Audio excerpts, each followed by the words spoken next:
नेटजेक्स की इस video series में स्वागत है। आज 14 अप्रैल है और आज भारत रत्न डॉक्टर भीमराव अंबेडकर का जन्मदिन है। सारे देश को, सभी देशवासियों को, सारी विश्व मानवता को उनके जन्मदिन की बधाई। आज मेरा विषय है दोस्तों, युवाओं के लिए बाबा साहेब अंबेडकर को समझना। युवा बाबा साहेब अंबेडकर को क्यों समझें? Why it is necessary for them to understand Dr. Ambedkar? Before we start, हम समझ लेते हैं डॉक्टर अंबेडकर का बचपन। उनका जन्म 14 अप्रैल 1891 को मध्य प्रदेश के महू नामक एक जगह पर हुआ था, जिसे आज अंबेडकर नगर के नाम से भी जाना जाता है। बचपन से ही, चूंकि वो महार जाति में पैदा हुए थे, जो उस समय के कछूत श्रेणी की जाति मानी जाती थी, उन्हें भी छुआछूत का, जातिगत द्वेषों का सामना करना पड़ा। उनकी प्राथमिक शिक्षा दीक्षा सतारा से शुरू हुई। स्कूल में भी उन्हें जातिगत भेदभाव का सामना करना पड़ा, जैसे प्यास लगने पर भी खुद से पानी लेकर ना पी सकना, उसके लिए किसी व्यक्ति की ज़रूरत पड़ती थी। वो जाति व्यवस्था इतनी भेदभावपूर्ण थी, जिसका बहुत ही कड़वा अनुभव बचपन से ही उन्हें मिला। लेकिन महान लोग मुश्किलों से लड़कर ही खुद को साबित करते हैं, इसलिए वो महान होते हैं।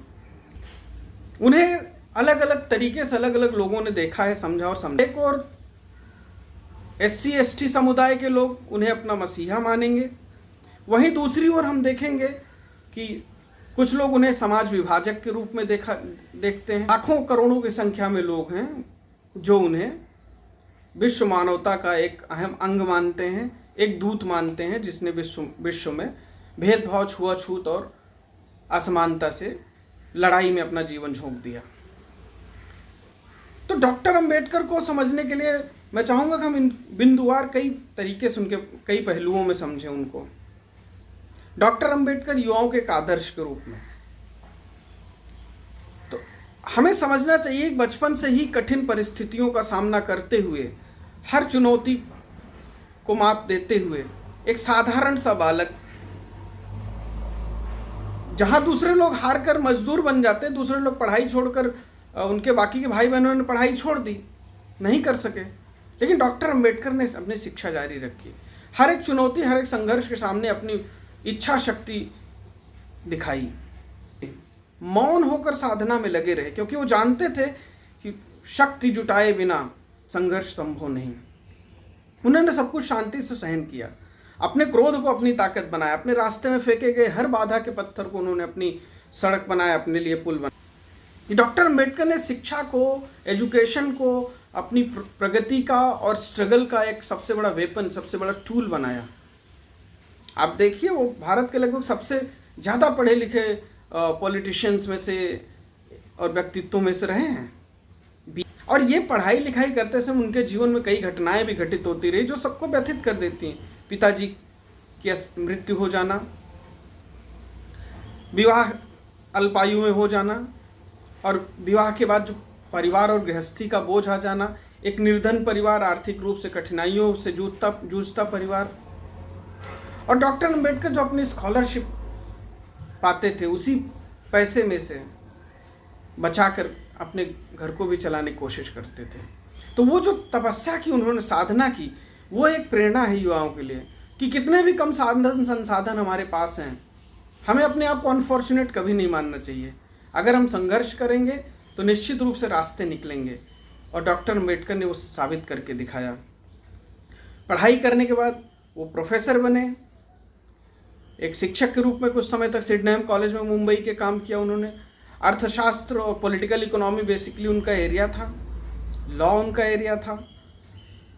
बाद में पीपल्स एजुकेशन सोसाइटी बना के उन्होंने खुद समाज को शिक्षित करने का बीड़ा उठाया, कई कॉलेज खोले, स्कूल खोले।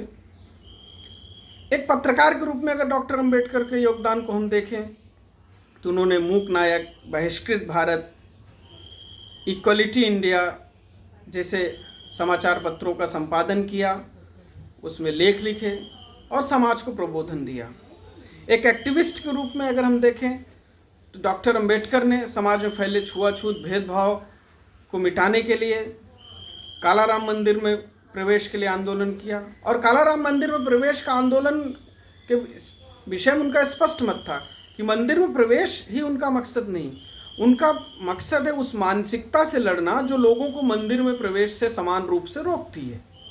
तो एक एक्टिविस्ट के रूप में उन्होंने समाज को संगठित किया, शिक्षित किया और उनके आंदोलनों को सफल बनाया।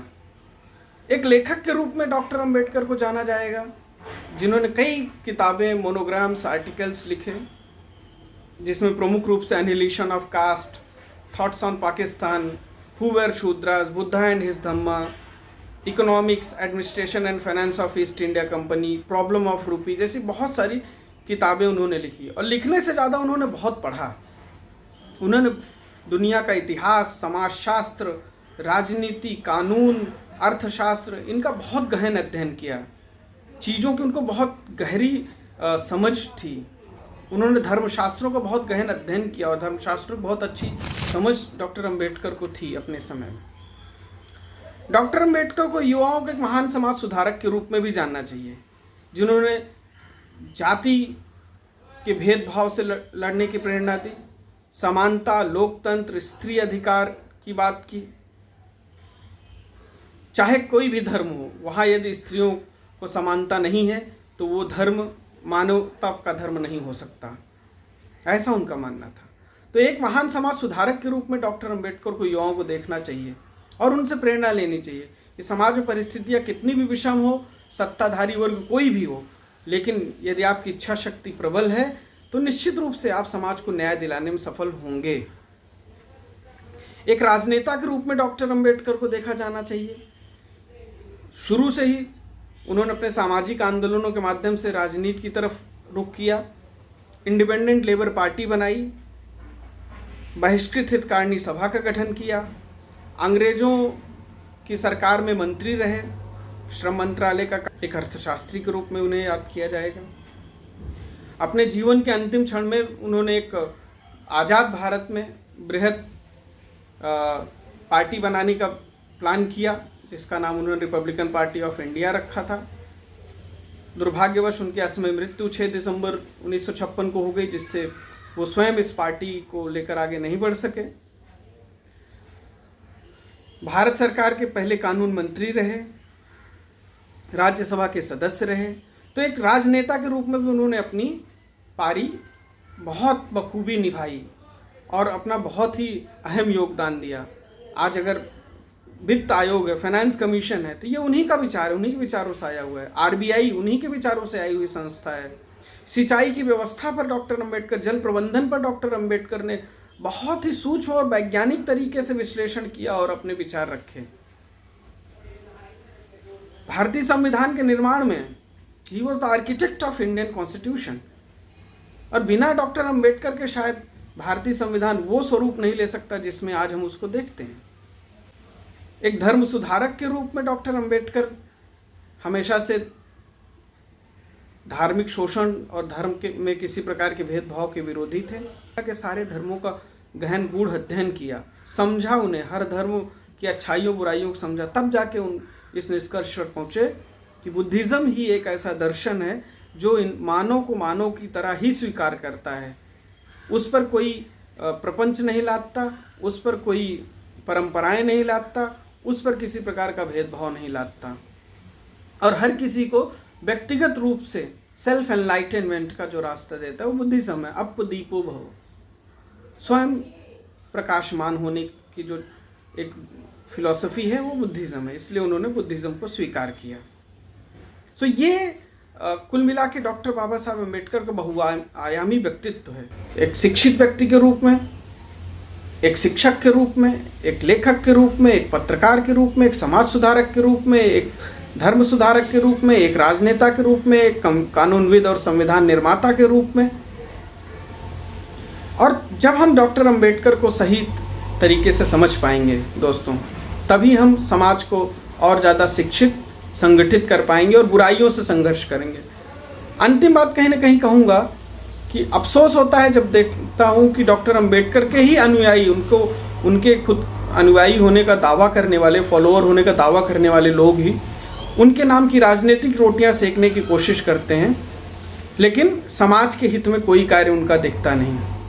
वो समाज को सही ढंग से शिक्षित नहीं कर रहे हैं, समाज को संगठित करना तो छोड़ दीजिए, उल्टा बांट रहे हैं और संघर्ष आपस में करवा रहे हैं। शोषितों का ही संघर्ष आपस में करवा रहे हैं, जो पीड़ित है उन्हीं को आपस में लड़ा रहे हैं। और इसी से कहीं ना कहीं डॉक्टर अंबेडकर का जो सपना था कि एक मानव धर्म हो, मानवीयता पर आधारित समाज हो, शोषण रहित समाज हो, न्याय व्यवस्था का समाज हो, कानून व्यवस्था का समाज हो, वो कहीं न कहीं से हमें साकार होता नहीं दिखता। लेकिन इससे डॉक्टर अंबेडकर का अपना महत्व तो कभी नहीं कम होगा। मैं फिर से कह रहा हूँ, जैसे शुरुआत में कहा कि आज 20वीं शताब्दी की सबसे बड़ी पर्सनालिटीज़ में अगर देखेंगे, भारत के जनमानस को जिन्होंने प्रभावित किया, वो एक महात्मा गांधी थे और एक डॉक्टर अंबेडकर।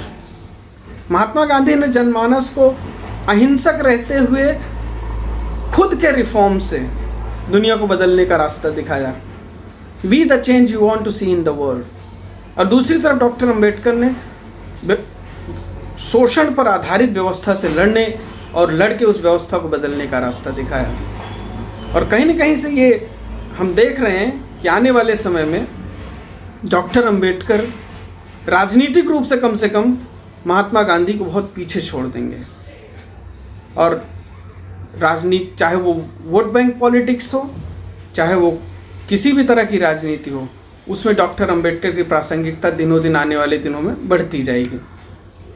आप सब ने सुना, आप अपने कमेंट, अपनी राय हमें दे सकते हैं। आप नेटजैक्स चैनल को भी सब्सक्राइब करिए, लोगों तक भेजिए, जिससे हम इस तरह के विचार आप तक लाते रहें और एक बौद्धिक चर्चा का माहौल हमेशा बना रहे।